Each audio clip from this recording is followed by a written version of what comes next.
মৃত্যুর সময় বোঝা যাবে যে কেমন। তবে একটা প্রশ্ন সবার ভিতরে জাগ্রত হতে পারে। অনেক ভক্তরা সাধন ভজন করেছেন সারা জীবন, সব সময় কৃষ্ণ সেবায় উৎসর্গ করেছেন, কিন্তু মৃত্যুর সময় হয়তো কোমায় চলে গেছেন, হয়তো আনকনসাসনেস হয়ে আছেন, তখন তো কৃষ্ণকে স্মরণ করতে পারল না। তাহলে কি হবে? প্রশ্ন হয় আপনাদের ভিতরে। তাহলে কি হবে? সারা জীবন আমি করলাম, কিন্তু মৃত্যু যে বাড়িতে হবে না হসপিটাল হবে, নাকে অক্সিজেন বিভিন্ন জায়গায় স্লাইন ঢুকিয়ে আনকনসাসনেস পড়ে থাকবো, তারপরে প্রাণ পাখি চলে যাবে, তাহলে কি হবে? প্রশ্ন হয় না? ঠিক এইরকমই প্রশ্নর উত্তর দিয়েছিলেন রামানুজাচার্যকে বরদারাজ ভগবান। বরদারাজ ভগবান, সেই ভগবান রামানুজাচার্যকে 6টা উপদেশ দিয়েছেন। তার ভিতরে একটা উপদেশ হচ্ছে এটা, কেউ যদি সারা জীবন সাধন ভজন করলো কিন্তু মৃত্যুর সময় আমাকে স্মরণ করতে পারল না, কিন্তু সে স্মরণ করতে না পারলেও আমি তাকে স্মরণ করব, চিন্তা নেই। আশ্বাস। ওইটা শুনে তারপর থেকে আমার মনে অনেক আশ্বাস আছে যে অন্তত আমি যদি চেষ্টা করি সারা জীবন আর অন্তিম সময় যদি না পারি, তাহলে ভগবান আমাকে সাহায্য করবেন, অথবা ভগবান আমাকে স্মরণ করে আমাকে ঠিক নিয়ে যেতে পারবেন। সেই জন্য আমরা এখন সংসার দেখি, পরে করব, ভগবানের সেবা পুরোপুরি মাত্রায় পরে লাগবো, এটা করা উচিত না, এখন থেকেই করা উচিত। সম্রাট কুলশেখর একটা শ্লোকে বলছেন, কৃষ্ণ তদীয় পাদ পঙ্কজান্ত মদৈব মে বিশত মানস রাজহংস প্রাণপয়ান সময়ে কফবাত পিত কণ্ঠাবরোধ শরণঙ্কুতস্তে। হে কৃষ্ণ, আপনার পাদ পদ্ম রূপ লৌহ খাঁচায় আমার মন রূপ রাজহংস এখনই যেন ঢুকে যায়। কেন? প্রাণ অপান সময়ে, অন্তিম সময় যখন আসবে, হয়তো মন দিয়ে আপনাকে স্মরণ করতে নাও পারতে পারি, কফ পিত্ত বায়ু দ্বারা আমার কণ্ঠ অবরুদ্ধ হয়ে আসবে, কথা বলা উচ্চারণই হবে না। আমার আজকে ভাগবত পাঠের সময় মনে হচ্ছিল যে গলা যেন বন্ধ হয়ে আসছিল, আমি বললাম গেল নাকি শেষ। তা আসলে কখন যে বন্ধ হবে কথা বলা যাবে না, কিন্তু যতক্ষণ শক্তি আছে ভগবানের পাদপদ্মে ভক্তি করা দরকার। সবাই আমার সঙ্গে বলুন, যাবৎ আছয়ে প্রাণ দেহে আছে শক্তি তাবৎ করহ কৃষ্ণ পাদপদ্মে ভক্তি। কারণ শক্তি কখন শেষ হয়ে যাবে কেউ আমরা জানি না, কিন্তু যেটুকু ভগবান সুযোগ দিয়েছেন, কুকুর বিড়ালের মতন ভোগ সুখে জীবন অতিবাহিত করলে পশু জীবন থেকে উন্নত জীবন কোথায় হলো? এমন দুর্লভ মানব দেহ পাইয়া কি করো ভাবনা কেহ, এবে না ভজিলে যশোদা সুত চরমে পড়িবে লাজ। অন্তিম সময় যখন আসবে, হয়তো কথা বলার সুযোগ থাকবে না, চলাফেরার সুযোগ থাকবে না, তখন হায় হায় যতদিন সময় ছিল কথা বলা সব আবল তাবল বলেছি। দিবস রজনী আবল তাবল পাচাল পাড়িতে পারো, তাহার ভিতরে কখনো কেন কি গোবিন্দ বলিতে নারো। ভজিব বলিয়া কহিয়া আইলি, ভুলিলি কি সুখ পাইয়ে, বুঝিনু এবার সমন নগরে নরকে মজিবি যাইয়ে। ভগবানের ভজন করব বলে এসেছিলাম, কিন্তু এখানে সুখ টাকা পয়সা নাড়ি বাড়ি গাড়ি পেয়ে মশগুল হয়ে গেলাম, ভুলে গেলাম আসল কর্তব্য কর্ম। আজ আমরা এসেছি বিরহ তিথিতে, আমাদের মাঝে থাকার কথা কিন্তু নেই। এটা তো আমরা বিশ্বাস করি যে ওনার খুব বেশি বয়স হয়েছিল না, আরো 10-20 বছর ইজিলি বাঁচতে পারতেন, অনেকেই বেঁচে যান, বাঁচছেন, কিন্তু তবুও উনি চলে গেছে। যেমন সুস্থ শরীর ছিল, কয়েকদিনের অসুস্থতা একদম চলে গেল। এর থেকে কি প্রমাণ হয়? আমার বয়স কম আছে, যাওয়ার সময় হয়নি। তাই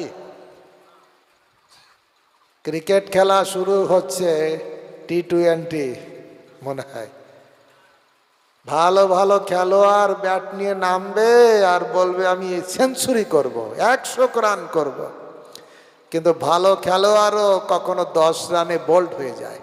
হবে হবে কি হবে না? তা আমরা মনে করি আমার শরীর ভালো, মেডিকেল ক্লেম করা আছে আমার, একদম অনেকে অহংকার করে, আরে আমি মর্নিং ওয়াক করি, এই করি তাই করি, আমার বডিটা ফিট, আমি অনেক দিন বাঁচব না। শঙ্করাচার্য বলেছেন, নলিনী দল জলমতি তরলম তদ্বদি জীবনয় অতিশয় চপলম ক্ষণমীয় সজ্জন সঙ্গতি রেখা ভবতি ভবার নবনে তরণী নৌকা।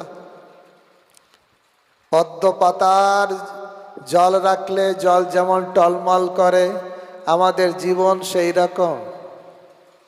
10 বছর বয়সে হতে পারে, 20 বছর বয়সে, 30 বছর, এক্ষুনি যে কোনো সময় হরিবল হরিবল বলে যাত্রা শুরু হয়ে যেতে পারে, হতে পারে কি না? নিঃশ্বাসে নৈব বিশ্বাস। সেই জন্য যতদিন ভগবান সুযোগ দিয়েছেন ততদিন ভগবানের জন্যই করে যাওয়া উচিত। ভগবান চাইলে ভগবানই আমার কিছু উপকার করতে পারে। এই জগতের টাকা পয়সা, ধন দৌলত, বাড়ি গাড়ি সব আছে, চোখ বন্ধ করলে কাকে দেখা যাবে? আমি জগতে সবার যাকে বেশি ভালোবাসি তাকে দেখতে পাবো? ব্যাংকের বইটা দেখতে পাবো? ব্যালেন্স শিটটা পাবো? অনলাইনে প্রত্যেকদিন মেসেজ আছে, এত টাকা ঢুকে গেছে, এত টাকা ঢুকে গেছে, দেখি দেখি ট্রুং করে উঠেছে, দেখি। মোবাইল আর দেখার সুযোগ হবে না। কোন দিন? চোখ বন্ধ হলে। আর চোখ বন্ধ কবে হবে কেউ বলতে পারে? আমরা এই ভোট হচ্ছে, আমার একটা কথা মনে পড়ে, আমি কারো নাম উল্লেখ করব না, কেউ যদি জানেন, একজন, তারা দুইজনই চলে গেছেন, কিন্তু একজন আর একজনের নাম করে বলতেন এ হচ্ছে আমার ভগবান। একজন ছোট নেতা আর একজনের বড় নেতার নাম ধরে বলতেন আমার ভগবান হচ্ছে অমুক, পেপারে বড় হেডিং লেখা থাকতো। ও ভগবানও চলে গেছে, ও চেলাও চলে গেছে। কোথায় আছে সেই ভগবান? যদি কর্ম ঠিক না করে যমদূত ডান্ডা একটাও মাটিতে ফেলবে না। পলাইতে পথ নাই, যম আছে পিছে। শুনতে খারাপ লাগতে পারে, ভগবান অন্য কেউ নয়, ভগবান কৃষ্ণস্তু ভগবান স্বয়ং। বেদ পুরাণ উপনিষদ মুনি ঋষি যোগী সবাই কৃষ্ণকেই ভগবান বলছে। তুমি বেটা যদি অন্য কাউকে একটু ভগবান বলো, ওই 2 দিনের কিছু টাকা পয়সা পেতে পারো, কিন্তু বুড়ো পজিশন পেতে পারো, কিন্তু ফুটন্ত তেল তো আর ঠান্ডা হবে না। ওই ফুটন্ত তেলই থাকবে, থাকবে কিনা? না। যেমন বীরুভাই আম্বানি রিলায়েন্স কোম্পানির মালিক ছিলেন, তাকেও কমায় যেতে হলো, তাকেও পটল তুলতে হলো, হলো কি না? আর সে যদি মারা গেছে, জানি না কোথায় গেছে, আশা করি ভালো জায়গায় যাক, কিন্তু কোনো কারণে তাকে যদি জমপুরীতে যেতে হয়, আর সে যদি বলে বাবা যমরাজ, বাবা যমদূত, ফুটন্ত তেলটাকে একটু ঠান্ডা করে দাও, কত টাকা চাও ঘুষ? 200-400 কোটি, আমার ছেলে মুকেশ আম্বানি, অনিল আম্বানি আছে, নিয়ে নাও। ঘুষ নিয়ে ছেড়ে দেবে তাকে? পলাইতে পথ নাই। সেই জন্য আমরা কি করছি, চোখ বন্ধ হলেই সব। এই জন্য যতদিন শক্তি আছে, প্রাণ আছে, ততদিন হরি ভজন করা দরকার। যে ভগবান জন্ম মৃত্যু সব কিছুর কারণ হচ্ছে তিনি।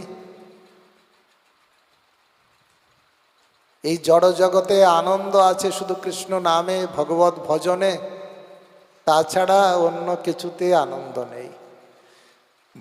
তাই সেই জন্য আমাদের এমনভাবে জীবনকে পরিচালনা করা দরকার, সাধন করো, ভজন করো, মরতে জানলে হয়। তার প্রমাণ হচ্ছে হরিদাস ঠাকুর, নামের আচার্য হরিদাস ঠাকুর, স্বয়ং ব্রহ্মা, সৃষ্টিকর্তা ব্রহ্মা, তিনিও যবনকুলে এসে জন্মগ্রহণ করে হরিনামের মাহাত্ম্য সারা পৃথিবী প্রচার করলেন। মহাপ্রভু যখন নবদ্বীপ ত্যাগ করে পুরী যাচ্ছেন, এই হরিদাস ঠাকুর মহাপ্রভুর চরণে কেঁদে কেঁদে বলছে, প্রভু আপনি এই নবদ্বীপ ছেড়ে চলে গেলেন, আমি কাকে দর্শন করব? আমি আপনার দর্শন কি করে পাবো? আমি তো পুরী যেতে পারবো না, সেখানে অনেক পাণ্ডারা আছে, আমি তো যবনকুলোদ্ভূত, আমি না মন্দিরে যেতে পারবো, না পাণ্ডাদের গায়ের স্পর্শ হবে, আমি কি করে যাব সেখানে? আমার তো আর কি গতি হবে? প্রভু আপনি চলে যাচ্ছেন। মহাপ্রভু সন্ন্যাস নিয়ে যাওয়ার সময় অদ্বৈত আচার্যের ঘর থেকে যাচ্ছিলেন, তখন হরিদাস ঠাকুর অদ্বৈত আচার্যের বাড়িতে ছিলেন, পায়ে একদম পড়ে গেছে। মহাপ্রভু বলছেন, হরিদাস একটু তুমি অপেক্ষা করো, আমি পুরী যাচ্ছি, আমি তোমার জন্য জগন্নাথের কাছে নিবেদন করব, যাতে তোমার একটু স্থান নীলাচলে হয়। আর তাই পরবর্তীকালে মহাপ্রভুর ইঙ্গিত ক্রমে শিবানন্দ সেন অন্যান্য ভক্তরা যখন নীলাচলে গেলেন, সেই সঙ্গে হরিদাস ঠাকুরও গেলেন। আর হরিদাস ঠাকুরকে সেই ওনার সেই বাগান বাড়িতে একটা কোণা, একটা খালি ঘর ছিল, সেখানে মহাপ্রভু সেই জায়গাটা হরিদাস ঠাকুরকে দিলেন।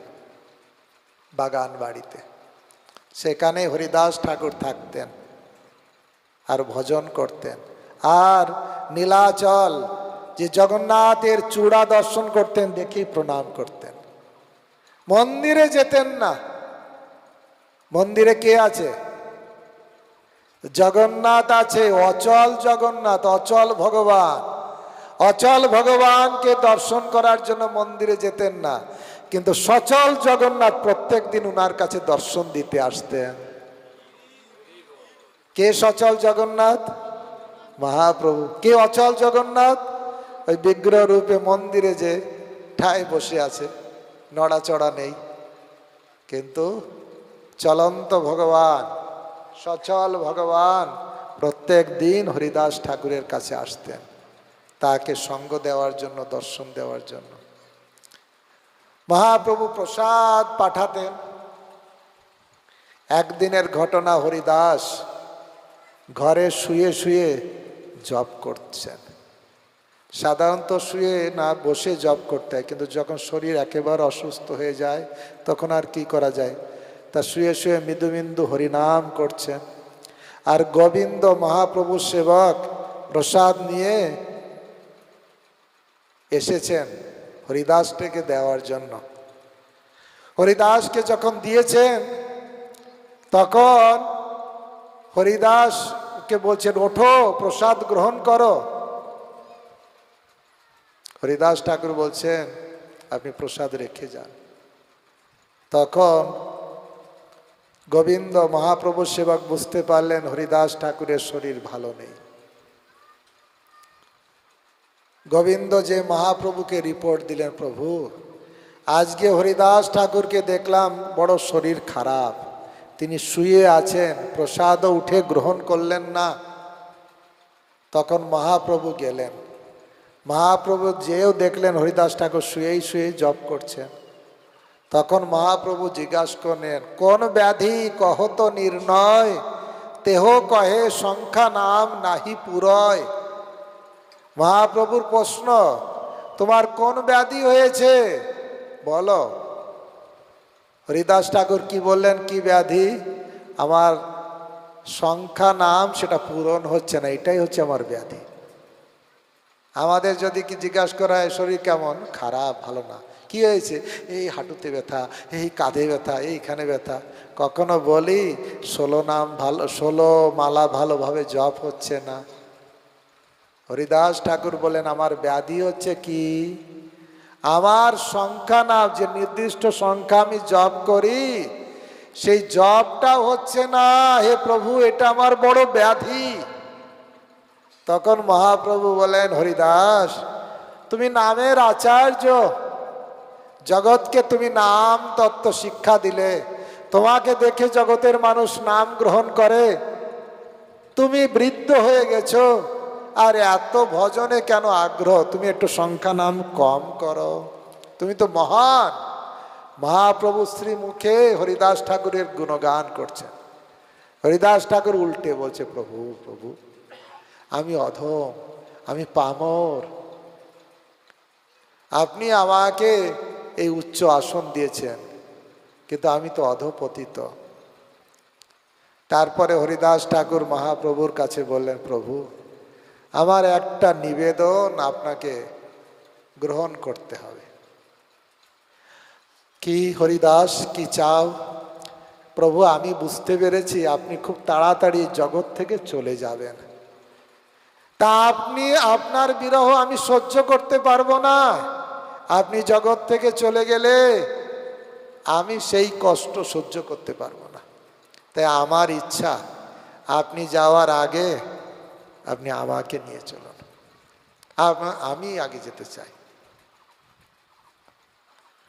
আমার মনে আছে গৌরাঙ্গ প্রেম সাই মহারাজ বারবার বলেন, গুরু মহারাজের কিছু হলে আমি সহ্য করতে পারবো না। গুরু মহারাজের শরীর খারাপ, যখন খুব খুব শরীর খারাপ, তখন বারবার বলতে, যদি গুরু মহারাজের আগে আমি যেতাম সেটাই ভালো হতো। তা আসলে যে যাকে ভালোবাসে সেটা, তা সেই জন্য মহাপ্রভু আগে চলে যাবেন সেটা সহ্য করতে পারবেন না হরিদাস ঠাকুর। তাই মহাপ্রভুর কাছে নিবেদন, প্রভু আপনি আগে আমাকে এই জগৎ থেকে নিয়ে চলুন। মহাপ্রভু ছাড়তে চায় ভক্তকে, বলছে, আরে হরিদাস যত কিছু আমার এই জগতে আনন্দ সব তো তোমাকে নিয়ে, আর তুমি যদি আমাকে ছেড়ে আগে চলে যাবে তাহলে আমি কাকে নিয়ে থাকবো? দেখুন, একজন আরেকজনকে ছেড়ে থাকতে পারে না। মনে হচ্ছে জড় জগতের ছেলে বাবা যেমন বলে, তুমি আগে না আমি আগে যাই, ও আগে যা। জাগতিক সম্বন্ধে না, এটা চিন্ময় সঙ্গ সুখ, একটা চিন্ময় আনন্দ। মহাপ্রভু বলছেন, হরিদাস তো আমার যত আনন্দ সব তো তোমাকে নিয়ে, আর তুমি জগৎ থেকে চলে যাবে আমি কি নিয়ে থাকব? হরিদাস ঠাকুর বলছেন, প্রভু আপনি মায়া করবেন না, মায়াতে আমাকে আবদ্ধ করবেন না, আপনি করুন যাতে আমি আগে যেতে পারি। কিন্তু আমার 3টে ইচ্ছা, যাওয়ার আগে আমার 3টে ইচ্ছা হে প্রভু আপনাকে পূরণ করতে হবে। কি ইচ্ছা? হৃদয়ে ধরিব তোমার কমল চরণ, নয়নে হেরিব তোমার চাঁদ বদন, মুখে উচ্চারিব মই কৃষ্ণ চৈতন্য নাম, এই রূপে প্রভু মই ছাড়িব পরাণ। 3টে ইচ্ছা। হৃদয়ে আপনার চরণ ধরব, আর চোখ দিয়ে ও চাঁদ বদন দর্শন করব, আর মুখ দিয়ে তোমার নাম উচ্চারণ করব। এইভাবে প্রভু আমি পরাণ ছাড়তে চাই, দেহ ত্যাগ করতে চাই। এরকম ইচ্ছা কার? আপনাদের কারো আছে? হরি বল, হরি বল, হরি বল। আমাদের যেন এই ইচ্ছা পূরণ হয়। এটাই হচ্ছে সাধন ভজনের সার্থকতা। যদি পাদপদ্ম হৃদয়ে ধারণ করতে পারি, হৃদয়ে ধরিব তোমার ও রাঙা চরণ, নয়নে হেরিব তোমার ও চাঁদ বদন, মুখে উচ্চারিব তোমার কৃষ্ণ চৈতন্য নাম, এই রূপে প্রভুময়ী ছাড়িব পরাণ। মহাপ্রভু বললেন, মহাপ্রভুর কাছে যখন এই আবেদন করেছেন, মহাপ্রভু বললেন কৃষ্ণ বড় দয়ালু, ভক্তের ইচ্ছা পূরণ করেন। এই বলে মহাপ্রভু চলে গেলেন। পরের দিন সবাইকে ডাকলেন, স্বরূপ দামোদর, রামানন্দ রায়, সার্বভৌম ভট্টাচার্য, অন্যান্য যত যত ভক্ত ছিল সবাই, তারপরে সে বক্রেশ্বর পণ্ডিত, সবাইকে ডেকেছেন, চলো চলো, হরিদাস ঠাকুর এই জগৎ থেকে চলে যাবেন, চলো। মহাপ্রভু সব ভক্তদের নিয়ে হরিদাস ঠাকুরের সিদ্ধ বকুলে আসলেন। সিদ্ধ বকুলে আসলেন আর হরিদাস ঠাকুরকে মাঝখানে রেখে বেড়া কীর্তন করতে লাগলেন। চারিদিক ঘুরে ঘুরে কীর্তন করতে লাগলেন। কীর্তন করতে করতে করতে করতে হরিদাস ঠাকুর একটা সময় কি করলেন, মহাপ্রভুর চরণটাকে বুকে নিয়ে নিলেন। হরিদাস ঠাকুর বসে আছেন মাঝখানে আর মহাপ্রভু কীর্তন করছেন, ভক্তরা হরিদাস ঠাকুরকে চরণটাকে বুকে জড়িয়ে ধরলেন। আর নেত্র ভিঙ্গ মুখ পদ্মে দিলা। নেত্রকে ভিঙ্গ, ভিঙ্গ মানে ভ্রমর, ভ্রমর জীবন পদ্ম ফুলে বসে, দুটো নেত্র ভিঙ্গ মুখ পদ্মে দিলা। কার মুখ পদ্মে? মহাপ্রভু। চোখ দিয়ে এক নজরে মহাপ্রভুর শ্রীমুখ পদ্ম দর্শন করলেন। এখানে দেওয়া আছে, আর লাগবে ওইদিকে যারা আসছে, যারা বসে আছে বিশিষ্ট ব্যক্তিরা, তাদের তা নেত্রভৃঙ্গ মুখ পদ্মে দিলা, মুখ পদ্মে শ্রীমুখে।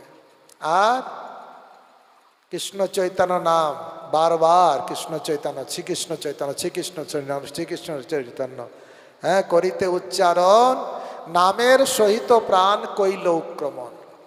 শ্রীকৃষ্ণ নাম, শ্রীকৃষ্ণ চৈতন্য নাম করিতে উচ্চারণ, নামের সহিত প্রাণ কইল উক্রমণ। নামের সঙ্গে প্রাণটাকে বের করে দিলেন কে? হরিদাস ঠাকুর। সবাই তখন হরি বল, হরি বল, হরি বল বলতে লাগলো। তখন সবার ভিতরে একটা কথা গুঞ্জন শুরু হলো, আরে হরিদাস, ওনার ইচ্ছা হলো উনি চলে গেলেন। মহাপ্রভুকে দর্শন করতে করতে, মহাপ্রভুর নাম করতে করতে, মহাপ্রভুর চরণ বুকে জোরে ইচ্ছা মৃত্যু, ঠিক যেমন ভীষ্মদেবের হয়েছিল। ভীষ্মদেবের যখন সরসজ্জায় পড়ে আছে, যুধিষ্ঠির মহারাজ রাজা হয়ে গেছেন, সিংহাসন পেয়ে গেছে, কিন্তু কান্না করছেন। যুদ্ধের আগে একজন কান্না করছিলেন কে? আর যুদ্ধের পরে আর একজন কান্না করছেন, যুধিষ্ঠির। আগে কান্না করেছেন, ভগবান তাকে শিক্ষা দিয়েছেন, পরে কান্না করছেন, বলছে আমি আর বলবো না, চলো আর একজন মহাজন আছে, ব্যাটল ফিল্ডে পড়ে আছে, তার কাছে। তখন খবর হয়ে গেল ভীষ্মদেব ভাগবত কথা বলবেন, যুধিষ্ঠির মহারাজ শুনবেন। যুধিষ্ঠির মহারাজটা সবাই খুব রথে করে সজ্জিত হয়ে গেলেন, অন্যান্য মুনি ঋষিরা সব চলে আসলো ভীষ্মদেবের ভাগবত কথা শুনবে। আর যখন যুধিষ্ঠির মহারাজ এসেছেন, যুধিষ্ঠির মহারাজকে বলছেন, আরে যুধিষ্ঠির, তুমি কেন কান্না করছো? তুমি মনে করছো তোমার জন্যই কত নারী বিধবা হয়েছে, কত মায়ের তার সন্তান হারা হয়েছে, তা এটা ঠিক নয়, তোমার জন্য কিছু হয়নি। সর্বকারণের কারণই একজন, তিনি হচ্ছেন গোবিন্দম আদি পুরুষম তমহাম ভজামি। ঈশ্বর পরম কৃষ্ণ সচ্চিদানন্দ বিগ্রহ অনাদির আদির গোবিন্দ, সর্বকারণ কারণম এই গোবিন্দ। ওনার জন্যই সব হয়েছে, এ যা হয়েছে সব ওনার জন্য। উনি যুদ্ধে অ্যারেঞ্জমেন্ট করেছেন, যারা অধার্মিক নাস্তিক তাদেরকে মেরেছেন উনি, তোমার ইচ্ছায় হয়নি। প্রসঙ্গক্রমে মনে পড়ে একবার যুদ্ধ শেষে 5 জনই প্রত্যেকে বলছে আমার জন্য যুদ্ধটা জয় হয়েছে। ভীম বলছেন আমি গুনে গুনে এত লোককে মেরেছি। যুধিষ্ঠির মহারাজ বলছে আমি তো মারলাম না। অর্জুন বলছে আমার তো গান্ডীবে টঙ্কার এসব। নকুল সহদেব তারাও বলছে, প্রত্যেকেই বলছে আমার জন্যই জিত হয়েছে। কৃষ্ণ সেখানে এসে দেখছে গন্ডগোল হচ্ছে, কি ব্যাপার, না না দেখছে যে সবাই তার দল তার নিজের দিকে টানছে। বলছে তোমাদের জন্যই হয়েছে, চলো ব্যাটেল ফিল্ডে যাই। বর্বরিক যে যুদ্ধ দেখেছে তার কাটা মুন্ডু ওখানে পড়ে আছে, গাছে ঝোলানো আছে। সে সমস্ত যুদ্ধ দেখেছে, কে কটা মেরেছে, কাকে কে মেরেছে সব দেখেছে। তাহলে সে তো প্রথম থেকে লাস্ট পর্যন্ত সব দেখেছে, সেই হচ্ছে আসল সাক্ষী। এখন কেছে কে হারবে কে জিতবে সাক্ষীর কথা অনুসারে তো হবে, তোমাদের নিজের নিজের হলে হবে না তো। সাক্ষী কি বলে? বর্বরিককে যে বলেছে তুমি বলো, তুমি তো প্রথম থেকে লাস্ট পর্যন্ত ছিলে, সব দেখেছো, তোমার ইচ্ছা ছিল যুদ্ধ দেখা, তা বলো তুমি। বলছে হে প্রভু, কৃষ্ণকে বলছেন আমি দেখলাম আমার এই দাদুরা, এই যে 5 জন দাদু কেউ কিছু মারেনি।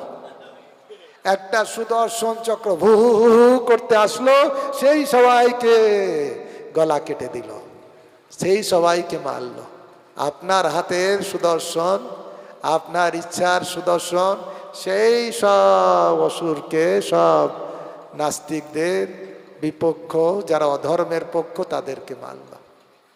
আমার এই দাদুরা কিছুই করেনি।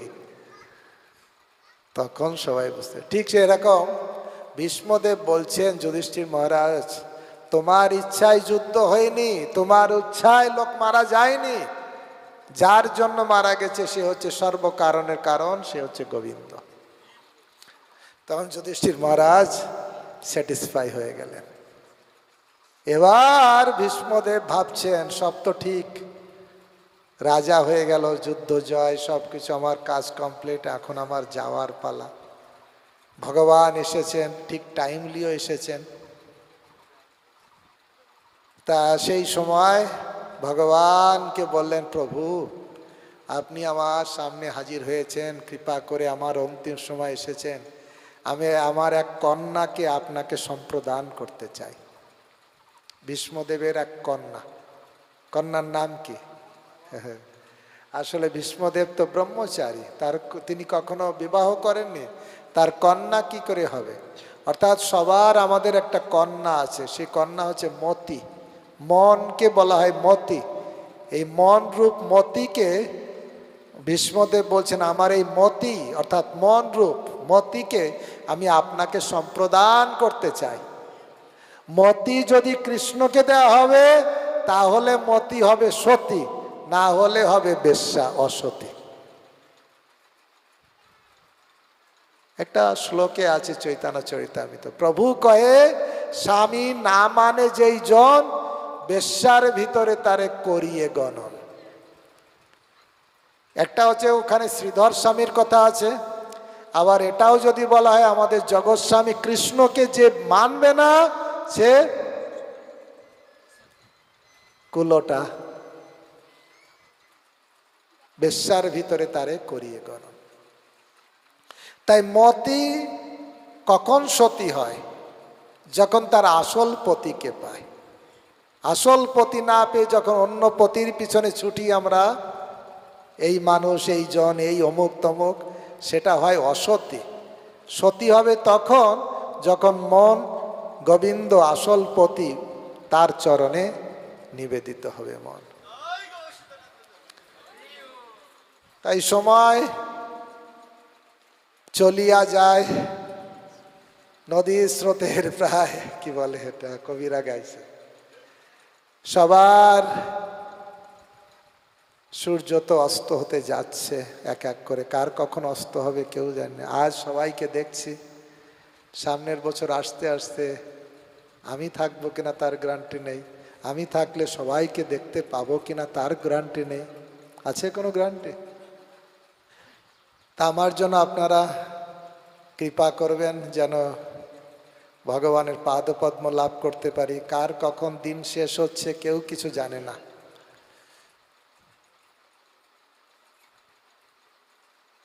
লালা বাবু যখন কাছারি থেকে ঘরে ফিরছে, একটা বাচ্চা তার মাকে ডেকে ডেকে বলছেন, সন্ধ্যা হয়ে আসছে, তাই মাকে ডেকে ডেকে বলছে, মা বেলা যে চলে যায়, বাসনায় আগুন দেবে না? আমাদের জীবন সূর্য অস্তমিত হতে যাচ্ছে, কিন্তু কামনা বাসনায় আগুন দিচ্ছি না। কামনা বাসনা আরো ইন্ধন দিয়ে আরো বাড়িয়ে দিচ্ছে, এটা চাই সেটা চাই। কিন্তু দরকার কামনা পুড়িয়ে দেওয়া, বাসনাকে আগুন ধরে দেওয়া যাতে ছাই হয়ে যায়। আশা পাশ শত শত ক্লেশ দেয় অবিরত, আশারও শেষ নাই রে, হরি বলে দাও ভাই আশার মুখে ছাই রে। একদম ঝামা ঘষে দেওয়া দরকার।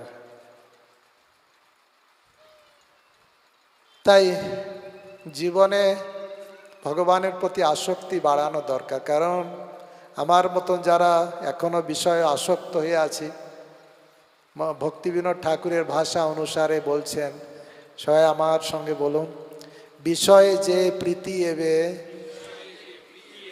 আছয়ে আমার, সেই মতো প্রীতি হোক চরণে তোমার, বিপদে সম্পদে তাহা থাকুক সমভাবে, দিনে দিনে বৃদ্ধি হোক নামের প্রভাবে। পশু পাখি হয়ে থাকি